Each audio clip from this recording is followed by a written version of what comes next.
Alright, so now we are going to be moving on to level 3 and beyond. Okay, everything is going to be slightly more complex, and yeah, it might be a bit of a struggle. Okay, so as you can see down here, this is my third example for you.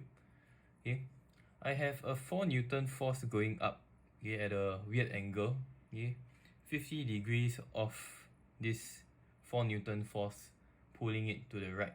Okay, so once again, let's just run through the steps. So step 1, draw my scale again. Let 2 cm equals to 1 Newton. Okay, next one, create a starting point. Okay, because of the directions, I'm just going to start here. Okay, and then I'm going to draw one force arrow.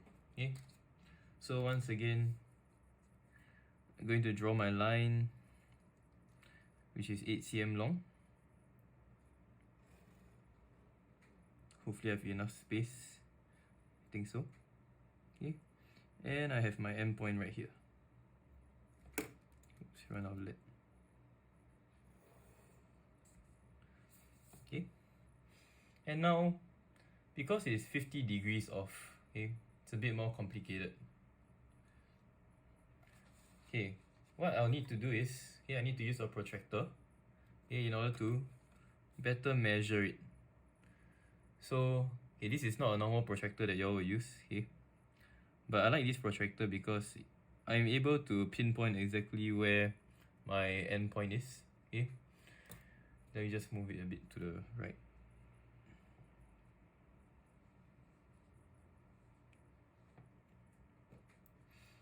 And my 50 degrees is just off the camera. Okay, let me just shift a bit. So my 50 degrees is right here, at this point. Okay, and what I'll need to do is, I need to draw 8 cm to that particular point. So I start from 0.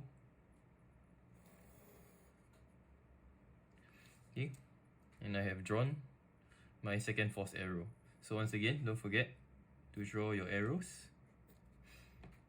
So this is 4 newtons and another 4 newtons.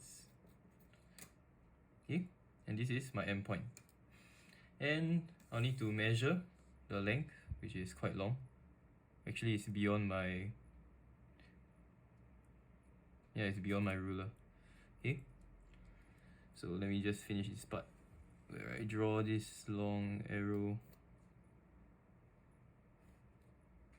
and then I have to draw my resultant force, double arrow.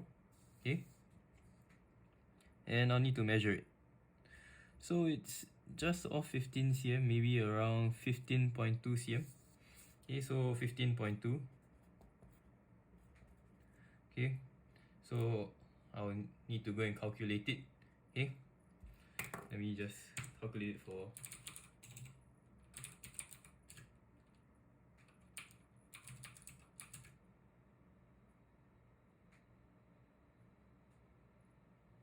so here it is 7.6 newtons.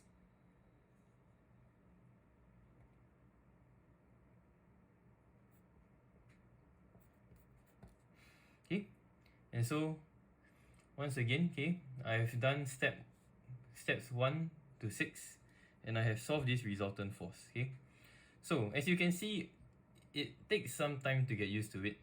Okay, this is 4 newtons going to the left, and it is a 4 Newton force going upwards as well as left. And so it makes sense that the ultimate resultant force would be that the box will be moving upwards just slightly, but a lot more to the left.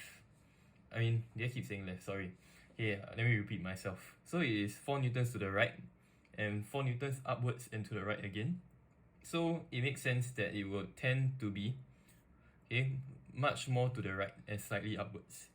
So let me just write it down here, 7.6 newtons.